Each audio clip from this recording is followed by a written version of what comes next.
রাজা। অরুণ সরকার কাকের মুখে রটল খবর, বনের রাজার বাঘ মরেছে। জন্তুরা সব একে একে মরা বাঘটা এলো দেখে। কেউ বলল আহা উহু, কেউ ভাবলো বাঁচা গেল। কদিন পর বলল সবাই বাঘ মরেছে, এখন তবে বনের একটা রাজা তো চাই, কে তাহলে রাজা হবে?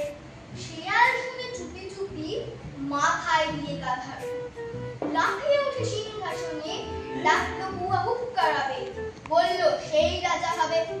ভালুক বলল এই বেয়াদব, ওখান থেকে নামে খুনি, রাজা